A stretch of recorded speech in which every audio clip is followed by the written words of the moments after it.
Eli did that. Eli did that. Eli did that. So here we are. Highland, turn up, please. Turn up for what? Lilligant in the sun is trash. She is very gorgeous to me.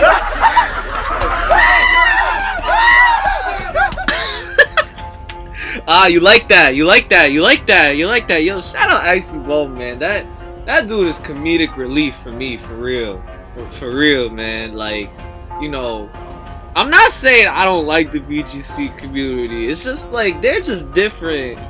They're just built different. They're creatures, man. They're the Loch Ness monsters, you know, of the world. You feel me? Like they're just like, what do you call them? Nah, but enough all that. Welcome to the PDBA. No, it's A. It's A. No, you know what? I'm keeping it Watermelon League. I don't care. I'm gonna keep it Watermelon League. And I know this ain't the actual league logo. If you click the thumbnail, that's the real logo. Okay. I'm your coach of March of the Ice Cube, Eli the Rebel. You know the vibes, right? Okay. Shout out to Ice Cube, one of the deadliest Urshifu counters according to a certain bright boy Rick. You know what? I'm getting a little off topic here. Today we are doing a draft analysis for a league that doesn't even start in like 3 weeks or maybe even a month. But you know, I got dragged into this because peer pressure is an MF. And oh boy, where do I begin with this league, man? Next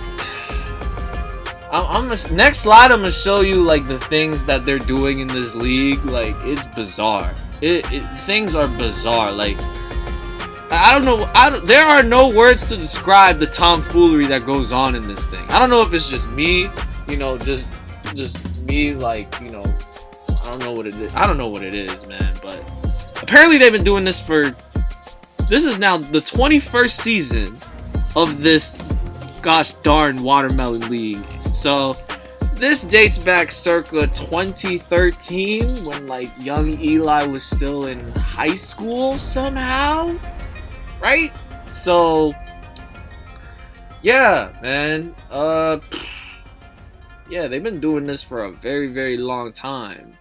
But you know what? Let me just tell y'all what's going down here in this Watermelon League. Alright. What we were pressured into, every round was different. It was not a snake draft. So your traditional you know, draft league, or even if you play like fantasy, you know, baseball, basketball, football, you know, snake draft is like, okay, 1 through 16, or in this case 1 through 20, and then 20 gets 2 picks, and then we work it back up. No.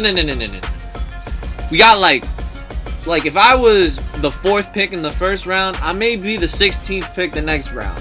Every round we were in different places, so God knows what was going on. You know what I'm saying, right? Look, it's crazy. You know what else is crazy? There's 2 divisions, Master and Premier League. They put us in Master because apparently we're good, we're talented apparently. I don't believe I'm that talented. I just brag like I am talented. I'm not really. But you know, they've just put us in Master League because apparently they watch my stuff, they watch KJ's stuff, they watch Sally Mumble's stuff, and they think, wow, these guys know what they're doing. But I don't know, man. They're gonna figure out real soon that they're gonna regret that decision, because there's promotion and relegation. You know, so Master League, there's gonna be some people in Master League now that's gonna get relegated, and then there's some Premier League people that are gonna be promoted up. I personally wanted to be in the Premier League and earn my promotion, but you know what? Our goal this season is to just stay, is to just not get relegated, and make sure that, you know, the decisions that the council has made were correct, blah blah blah blah blah. There were 10 teams in each division, but we all draft from one giant tier list. Like one, like Premier League and Master League share one tier list. So let's say, you know, Premier League took Dragapult first overall. Nobody else in Master or Premier League can take Dragapult. Crazy, crazy, crazy, crazy stuff. And then the dumbest rule of all, actually it's the second dumbest rule, because I can't even explain the first dumb rule. Along with the draft requirements, which I'll get into in the next slide, we get to lock away one Mon that's in tier 3 to 5. So the way this dumb lock system is, God, who thought this was a good idea? Who thought it was a good idea to get a tier 3 through 5 Mon for yourself that you're not going to use in the regular season, but you could swap it out for something, but you could swap it in just for playoffs? Busted.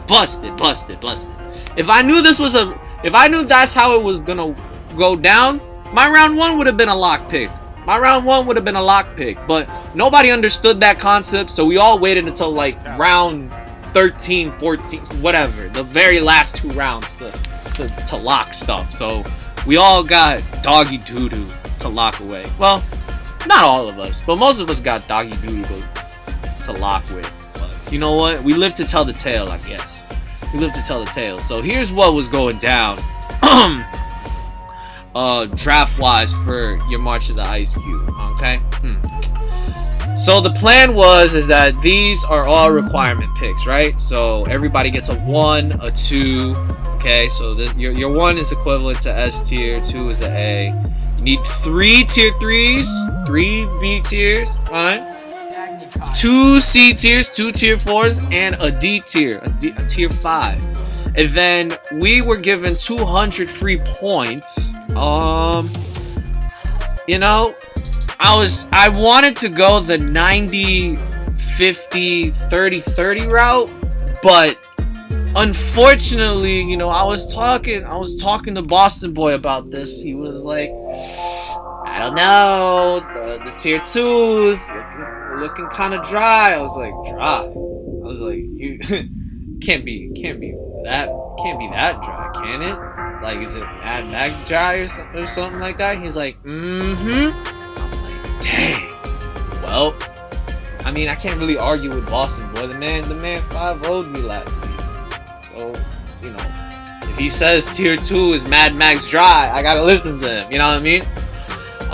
But going back to the weird, you know, every round was different rule, that allowed me to not figure out what my round 1 was. I think I was like 6 overall or something, if I were to guess.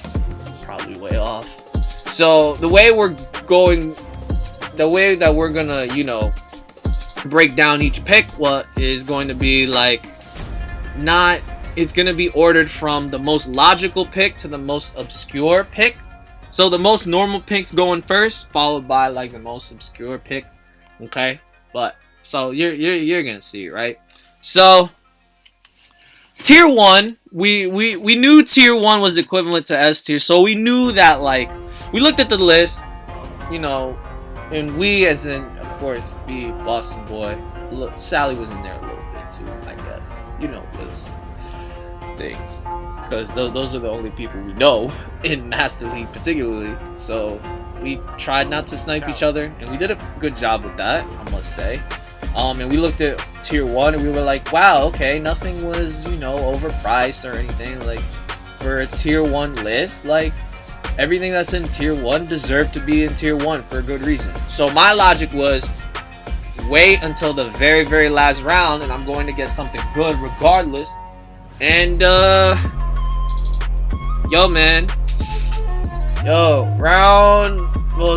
14? We got Kiram, or Emp would say Kyram. Man, look, I'm not very fluent in the HDL anymore, so I don't know these pronunciations of Mons anymore. So we're gonna go with Kiram today. Okay? So, Kiram here, okay? By the way, this is just regular Kiram, like, Kiram Black, Kiram White, illegal. Bless. Okay, let's not get carried away. This is just regular Kyurem. Still dangerous though. 95 speed tier. Very, you know, it's fast enough to sub up on some things. You know, everybody fears the spec set. You know, Kyurem getting freeze dried this generation means that it can also, you know, 1v1 those pesky bulky waters nowadays, right? Look, Dragon Ice as, you know, as a typing is just so offensive. Coming from a, you know, an HO guy's, you know, dream to have on a roster, you know? The only thing that really wants to, you know, take either stab move is a steel type. But then again, Kyurem gets earth power. Oh, what's that? Bronzong has levitate? Oh, no problem. Let's just switch earth power to Shadow Ball. Get 2-hit KO'd by Specs. And just when you think Specs is a problem, you think you can play around one move at a time? Bro, I can click multiple buttons instead of one button if I want to. Oh, sub, roost, you know, let's be annoying, okay? Sub, DD, let's win the game, right? Things of that nature, right? 130 in both attack and special attack, I can hit from either side, and if you prep hard for one, you might lose to the other side.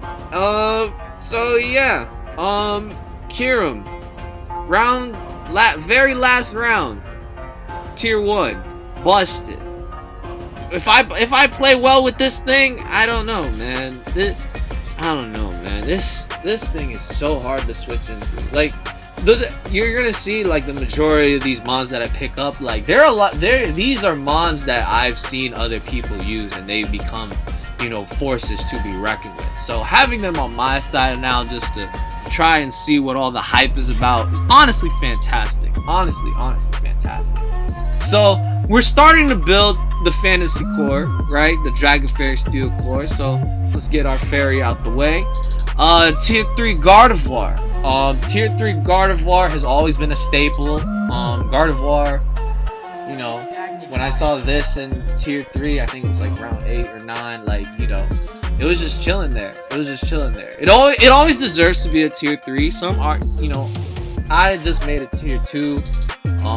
You know, for NDL, simply because, you know, someone was playing so well with it in tier 3. We bumped it up a little bit to tier 2, but most of the time Gardevoir is going to be a tier 3. You know, we don't talk about those first 3 stats. We don't really talk about that. We talk about how, you know, Gardevoir is a 125 special attack. It's got 80 speed, right? 115 speed def. You got Trace, which is a very, very good, you know, ability to, you know, to copy copy foes' abilities in particular. And then you also got Synchronize, which is really slept on as well. Really slept on ability for, you know, status purposes. But yeah, Gardevoir has ridiculous coverage.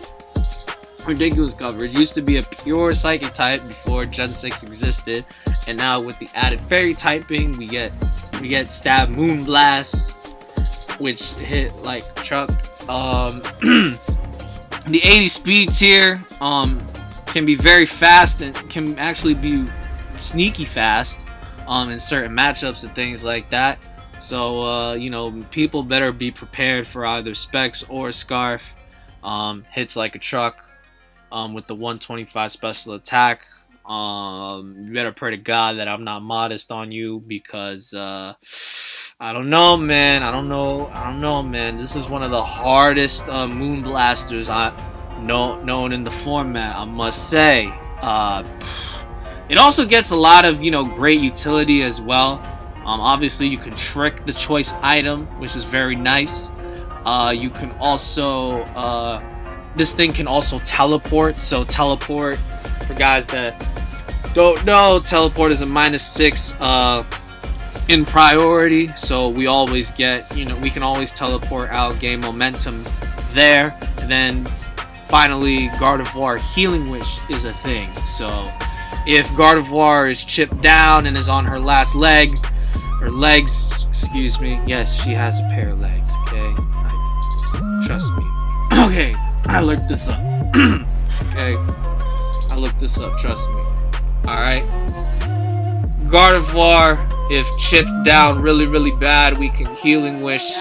We can Healing Wish and then, you know, wish up, you know, a teammate back up. This is basically it even includes like, you know, status as well. So like let's say like, you know, Kyurem's at like, you know, 20, you know, health and toxic. Healing Wish not only gives, you know, gets Kyurem back to full, but it also gets rid of the toxic, which is also super, super neat. So Gardevoir, tier 3, fairy, pairs really nicely with Kyurem, I must say. But we'll get to our steel type very, very later on. So next, we got Miltank, and you notice here that a certain, a certain Dragon Ball kind of runs through this team. And so, Miltank here is a normal type, so, can switch into Shadow Ball, switch into Phantom Force very, very well, switch into Poltergeist. Yes, Dragon Ball doesn't get Poltergeist, but, just Ghost moves in general. Miltank is a great switch into that. It gets Thick Fat, which is a switch in for Fire and Ice type moves. This thing also has Sap Sipper, so it's a switch in for grass type moves. So you're looking at you're guaranteed 2, if not 3 immunities with Miltank, depending on the ability. The third ability is Scrappy too, so as an attacker you lose your immunities. So I can body slam on ghosts if I'm Scrappy as well. This thing, we got 95 HP, 105 in the defense, 70 SPDEF, right? This thing is just great utility. This thing is here for utility purposes, honestly, because we talk about how Kyurem and Gardevoir are heavy hitters, particularly on the special side of things. Miltank provides great utility as it is a heal beller. It is, it has reliable self-recovery in Milk Drink. Gets me a Stealth Rocker. Body Slam. Stab Body Slam. You can spread around some yellow magic that way. Spread some paralysis. Obviously, it was not a Galarmon, so this thing gets Toxic as well. Unfortunately, trapping moves are banned in here, so I cannot run my Block Curse set that I ran back in GDL, but, that was just for fun. You know what I'm saying? Miltank in an actual league that I actually want to try and, stay in the Master League for, just provides, a reliable switch in to multiple things. But yeah, this team right now, still not the greatest in terms of fighting types, switch-ins. So we got Whimsicott next. So initially I wanted Whimsicott as the fairy of the team, but with 77 special attack, Moonblast wasn't going to hit as hard, which is why we picked up Gardevoir before getting Whimsicott. Whimsicott is going to be our only grass type on the team. It's our second fairy type. Poison type, so it's quad weak to poison, but we have switch-ins for that, as we'll show you later on. The 116 speed combined with Prankster giving us a +1 priority and status moves is really, really nice, honestly. I've used Whimsicott before. It was not GDL. It was PDL season, I want to say 2. Yeah, PDL season 2. I think I drafted this, and I gave, Prankster Tailwind to a G-Max Kingler, which was a fun time. So Whimsicott gets Prankster Tailwind, gets Prankster, Stun Spore, not Sleep Powder, to my knowledge. I gotta double check that. Prankster Leech Seed, Prankster Memento, things like that. Believe it or not, it's actually a knockoffer as well. So there's status utility, and then there's actual hitting moves for utility, such as knockoff as well. Again, it's another very reliable Moon Blaster, and then you also got, you know, your Giga Drains, your Energy Ball, things like that. I have brought Worry Seed before, although I've never clicked it. I have put it on a build before, so Prankster Worry Seed might come to a game near you. So that's a thing to look out for. Yeah, Whimsicott provides. You know, we talked about Miltank in the last round. You know, being you know, utility. Whimsicott is here for speed control. It's here to, you know, make the game faster for us to be able to outspeed. You know, allowing us to move first. This is going to be a very hyper offensive team, in my opinion. I mean, this is Eli the Rebel. Of course, all my team's going to be hyper offensive. So I always want to, you know, move first if possible. And Whimsicott determines how fast we want to move the game, to be honest with you. So Whimsicott, great pick for my speed control, honestly. Next, this is probably where things get a little out of hand. So our first 4 picks here were like our logical picks. Like, I felt that, you know, tier 4 Miltank, reasonable. Tier 3 Whimsicott, reasonable. Tier 3 Gardevoir, tier 1 Kira were all reasonable. Then now from this point on until we get to the final pick, this is where things get out of control. Starting with tier 4 Pangoro, folks. I don't know why this was tier 4. Maybe it's the 58 speed that's kind of concerning. But honestly, what it lacks in speed, you know, it gives me, you know, 95 HP with you know, 71 SPDEF, 78 defense, right? 124 attack is the selling point, right? So choice band, a bulky band set is just crazy. It's insane. It's insane. You get Scrappy CC for the immunities. So we have a Scrappy core going with Miltank and Pangoro. Panda also gets Iron Fist, and then I think the last one is Sheer Force. But don't quote me on that, because we're just gonna be running Scrappy CC behanded most of the time.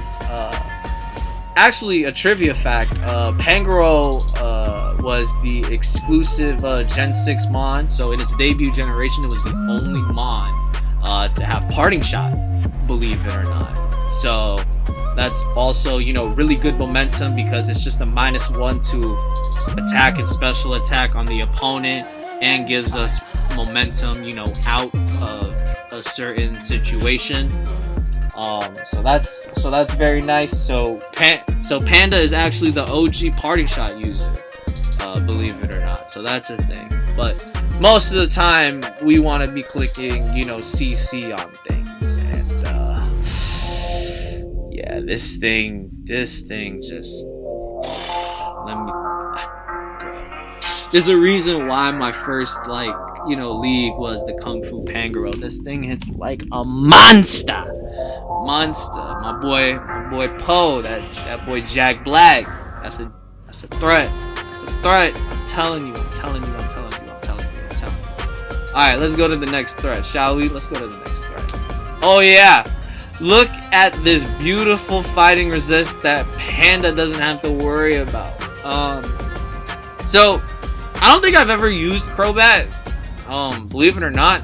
Like, I didn't even like use Crobat like in a regular playthrough, simply because like Zubat caves are the worst. And then I get it to, you know, Golbat, and then I'm just like, well, I'm gonna use, you know, the Soothing Bell to evolve other things like Lucario or something. And I kind of low-key regret it, because I wouldn't be able to try out Crobat. But now we're here in this draft, and, you know, it was like round 10 or 11. I was like, this team is deadly. Wait, My fastest mon is 95 speed. We gotta fix that. Crobat gives me 130 speed, so we're past the 110 mark, no problem. 90 attack, 85 HP, 80 in both defenses with 70 special attack. You're probably thinking, oh, like the 70 special attack isn't that great. This thing does get nasty plot with some very decent, special moves, things like that. Crobat gives us the first form of hazard removal via defog, things like that. It's one of, it's a super fanger. So super fang, when it lands, because it's 90% accuracy, apparently people miss it. I don't know how, but just get better, I guess. Crobat gets super fang, which basically, if you're not a ghost type and you're at full health, I just super fang you for 50%. No ifs, ands, or buts about it. I love Super Fang as a move in singles. You need the chip, all you can. And if Miltank puts up the rocks beforehand and you take rocks damage and then go into the Super Fang for the chip, well, it's not going to be a fun time for you. Now, is it, sweetheart? No. Again, 130 base speed gives me a fast, pivot via U-turn, things like that. Yeah, I love Crobat. Again, this is our only poison type, by the way. So we're not getting a grounded poison type for T-spikes and things like that. But you know what? Crobat's gonna defog them away. It don't matter. It don't matter, bro. It don't matter. It's all good. It's all good. It's all love. You feel me? All right. So we go from a mon that I'm not familiar with at all to something that's very Eli friendly, ladies and gentlemen. Something Eli friendly. Something Eli knows how to use this mon and knows how to play with it properly. An Eli mon that never disappoints. Never disappoints. If there's one mon that Eli would recommend you to pick up in your next draft, ladies and gentlemen. Oh, okay. I gassed that up for nothing. I haven't used Mudsdale like that. No, dang it. Oh, dang it. Alright, I gotta do that. I gotta redo that introduction to... Alright, it's the next one. It's the next one. Okay. Alright, bear with me. It's like past midnight. It's past midnight. Bear with me. Mudsdale.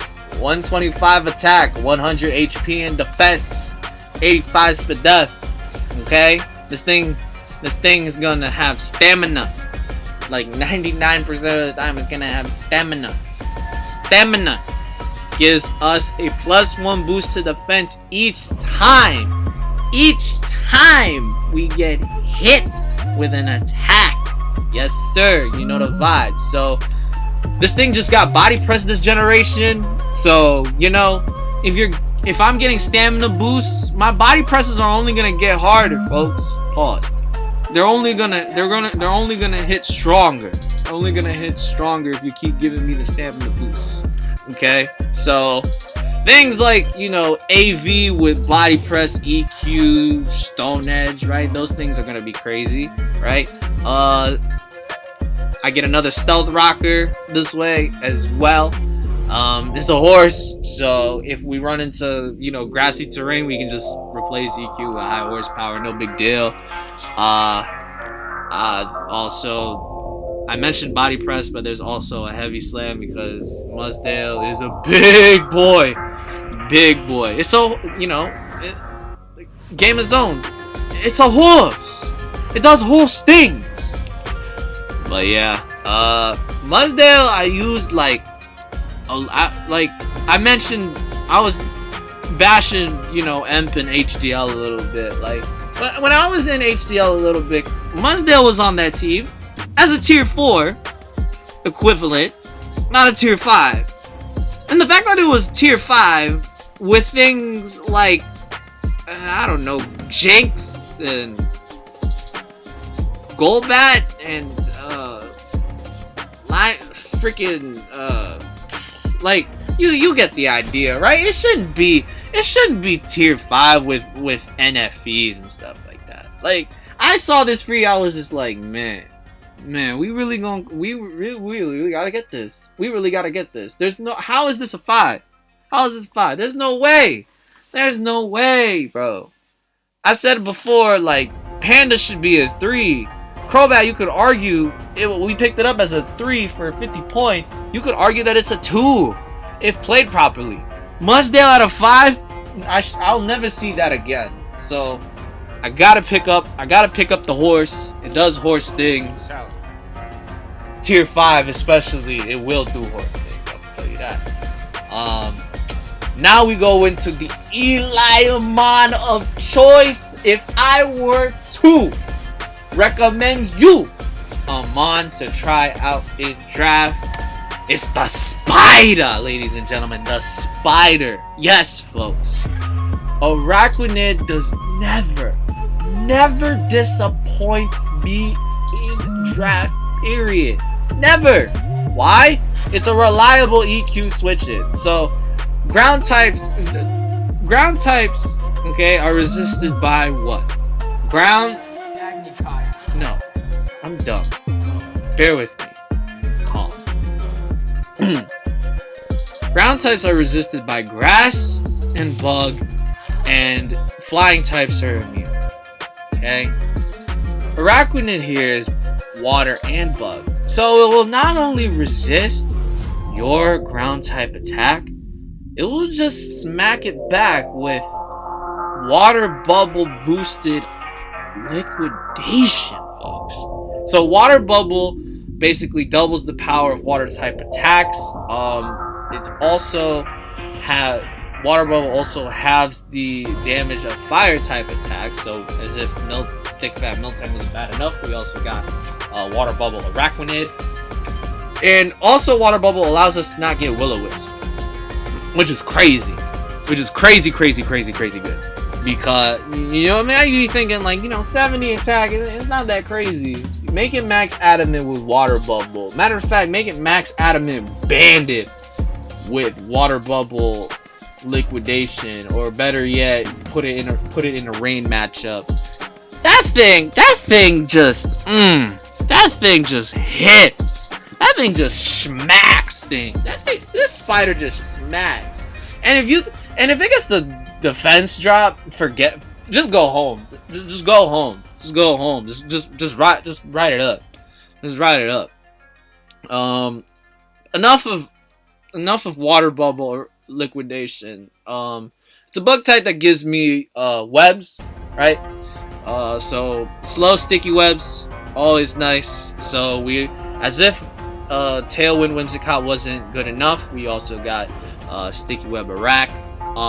It's also probably my favorite Mirror Coat mon, period. With the 132 Spadef, very good Mirror Coat user. Bug type moves include Leech Life for recovery, Lunge to always lower attack if I'm in that 1v1 scenario, and Skitter Smack too. So Skitter Smack can miss, which is the little downside, but when it does land, it lowers the special attack as well. Araquanid, honestly, from personal experience, I've never had a problem with Araquanid.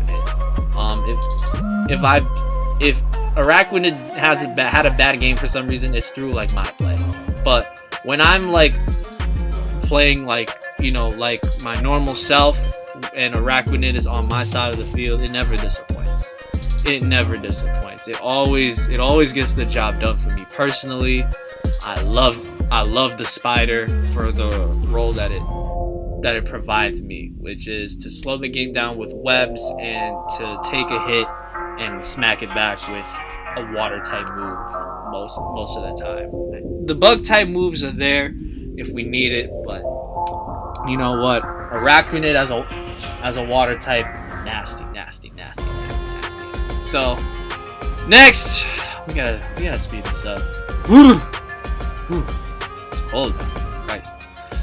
Next, we stay in the Alola region, pick up an Alola form, Marowak Alola. Now, I wanted another different Fire Ghost in Tier 1, but like I didn't have points because again, Boston Boy, our local Boston Boy KJ was telling us Tier 2 was Mad Max dry, so we settled for the 50-50, 50-30 route. So at this point in the draft, like, you know, I was primed to get like Zygarde 10 again from the YCL days, but apparently that was too expensive. I would be 20 points over, so at that point I was just like, you know, well, I guess I'll guess, you know, no one else is gonna take care of him anyway, so we're gonna scrap the Blacephalon idea and just go Marowak Alola. Marowak Alola, 45 speed, pretty mediocre, I must say. However, it's got bulk, 110 defense, 180 speed def, the 80 attack. Now make that adamant thick club, and now with the new move Poltergeist, my goodness, my lord, does Poltergeist hit like a truck. Marowak with Poltergeist is insane. Okay, Rockhead is the main ability that, you know, most people would be running with it, because, you know, Rockhead boosted Flare Blitz also hits like a truck, things like that. It's most notable for, you know, as I mentioned before, it's the 45 base speed, so it's most notable for being in Trick Room and just taking lives, because again, it can also, you know, SD in certain, you know, situations. It can SD and then start, you know, sweeping that way. But I think with our team, with our, you know, speed control, we're not really forcing ourselves to beat Trick Room. We're just, with the speed control that you know, Whimsicott and Araquanid provide, it just allows, you know, Marowak to hit first, time and time again. It has the stats to take a hit, but if we can you know, move first if possible with Marowak Alola, when the Poltergeist lives, juice spicy. Woo. Marowak Alola is our fire and ghost type for this team. And we're getting to the last 3 picks. These last 3 picks, okay, so Marowak Alola at tier 3 was kind of interesting. I guess there was no like Trick Room teams last season, so it probably went down from a 2 to a 3. It's whatever. Tier 4 Araquanid was a big surprise. Haven't used it since we won NDL season 2. So it was only right to bring it back. It's my old reliable pick. Like, come on now. Now, and the fact that it was tier 4 in this thing, insane. And now we're gonna go so this order is gonna be our tier 3, then our tier 2, and then this tier, and then the last pick is another tier 3, which was insane. But first, let's get the second tier 3 out the way. That's Rotom Heat. So, one of the things that I struggle with, you know, the most is switching in, having switch-ins for ground.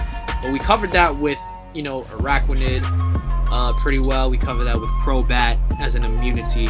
Rotom Heat also gives me an immunity via Levitate, just like all the other Rotom forms.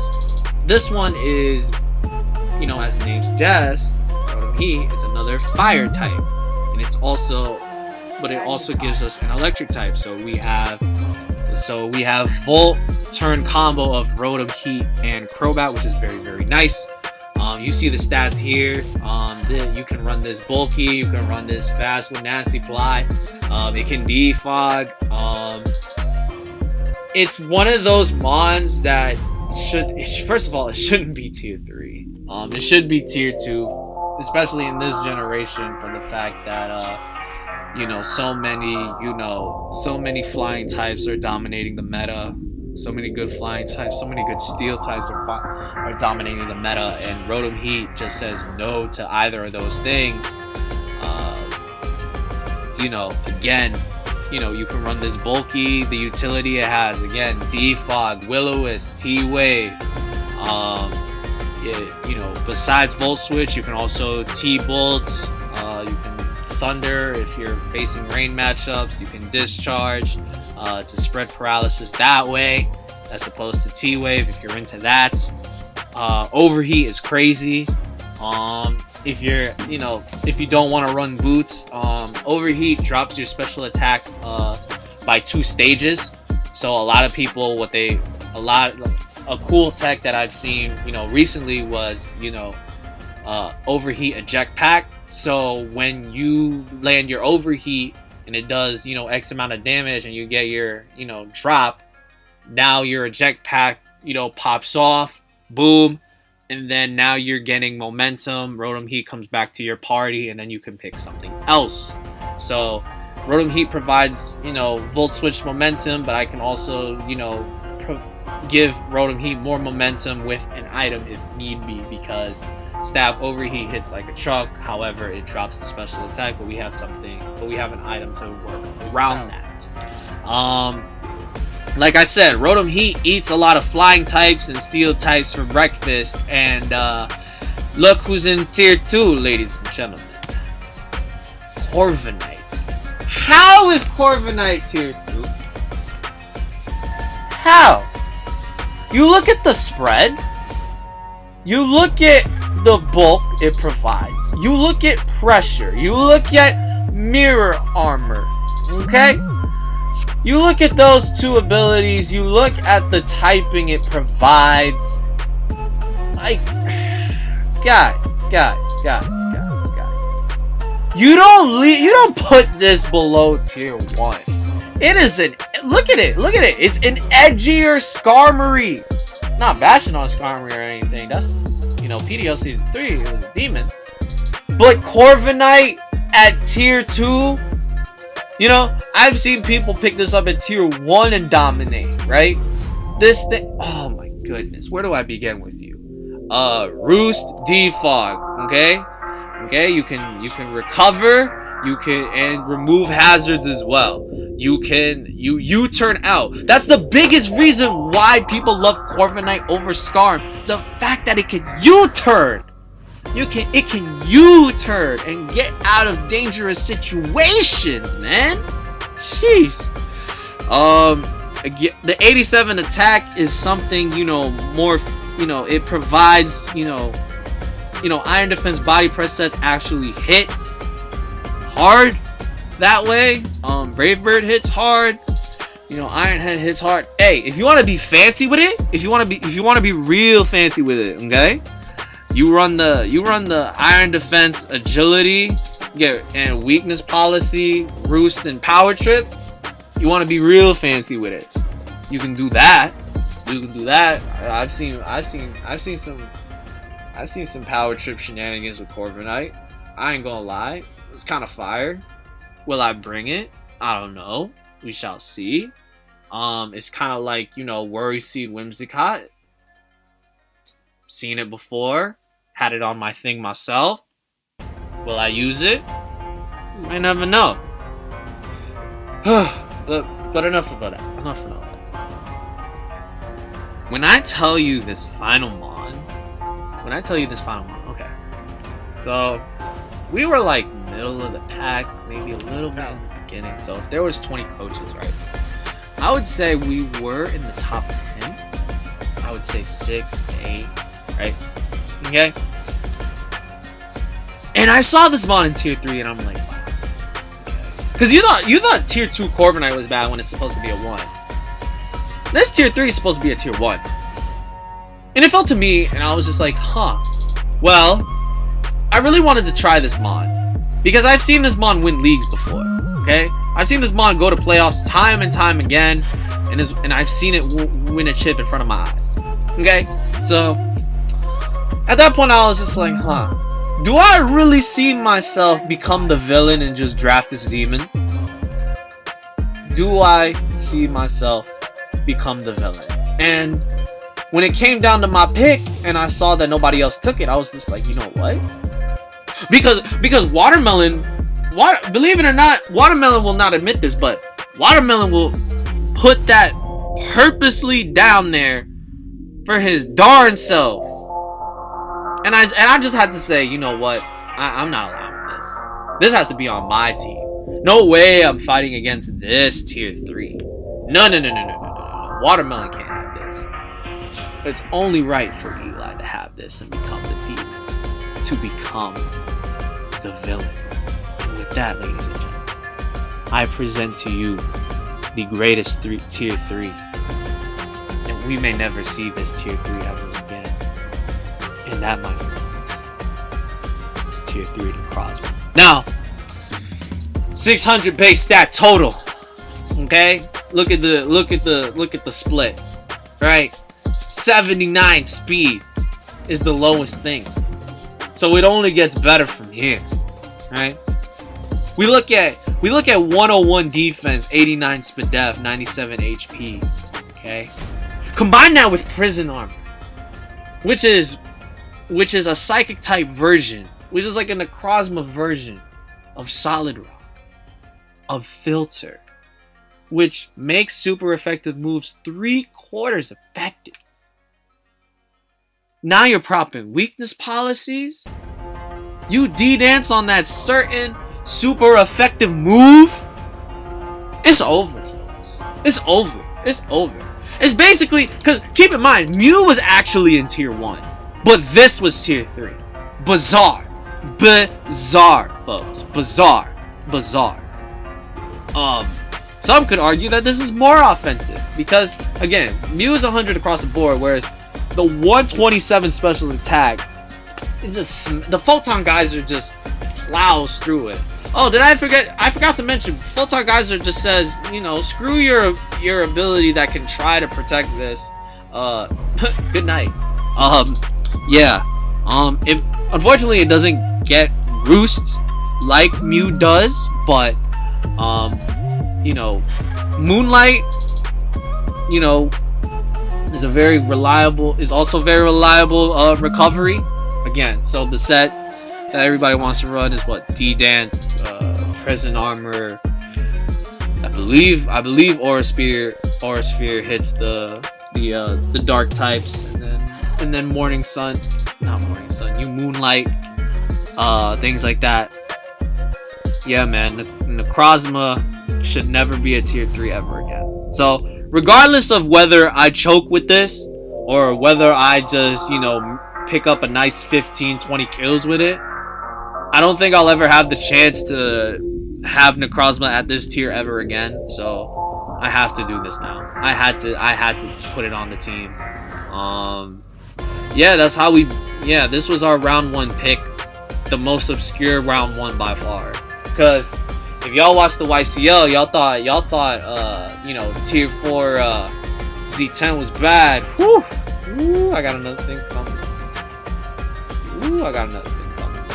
I got another thing coming for y'all. So, you know. Oh yeah, there's one more thing I gotta do. The lock pick.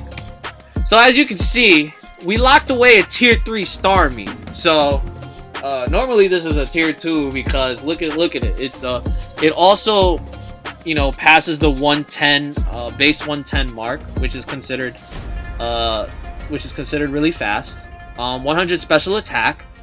It's got 2 very great abilities. So Illuminate is no Illuminate for you. No. Natural Cure is great for the statuses, to switch into statuses. So you know, we can absorb the toxic, switch out, and you know, the toxic won't stay on. Same thing goes for like burn, paralysis, sleep, whatever. The hidden ability is Analytic, which is actually really fun. Now you're probably thinking, with a speed demon like this, Why would you be analytic in some situations? Well, here's the thing. There's a thing in singles called switching out. So we get the analytic boost if, you know, someone switches out and goes into, you know, another mon, and then, like, you know, we get analytic boosted, psychics, psi shocks. I believe this thing gets expanding force, which is crazy. Sets that it was running on the ladder, like the RU ladders were like power herb meteor beam, just to get it to +1, which is crazy. The utility this thing gets, you get Scald, you get Recover. Again, it's a Kantomon, so it lets Pikachu let's go Eevee. All those beautiful pretty much every single like Kantomon you can think of, right? Like, I'm pretty sure this thing gets teleport, busted, right? It's a Gen 1 Psychic type. It's gotta get teleport. Come on. Because if freaking Arcanine and Cloyster can teleport, why not this, right? I'll double check that, but I'm pretty sure it does. Rapid Spin got a bust. I almost said boof. It got a buff this generation with +1 speed boost. So you know, it's a very good rapid spinner. It's already fast at 115, so getting to +1 speed via rapid spin is also really good as well. Yeah, man, Tier 3 Starmie locked away until playoffs is kind of crazy. I think it's busted. That's why you see the screenshot in the middle, and I was like, nah, we don't mess with this. We don't mess with this, man. But hey, you know what? I've been rambling too long. This is gonna be a fun season. We probably start like in a month or two, but you know what? It's about to be a movie. It's about to be a movie. That's all I gotta say, folks. Anyway, it's been your boy Eli the Rebel. Hope y'all enjoyed that. Oh, one last thing. If you're wondering what the heck is going on in NDL, trust me, in like whenever this gets uploaded, in like hours from when this gets uploaded, so in less than like 10 hours or something like that, crazy, we're gonna do NDL top 10 body bags. I promise you. I'll explain everything in that video as well. I just wanted to get this out of the way mostly because Boston Boy was like, you gotta do this, I'm not helping you. Alright, you know what? Here, I did it, KJ. You happy now? Alright, bet. Eli the Rebel, deuces.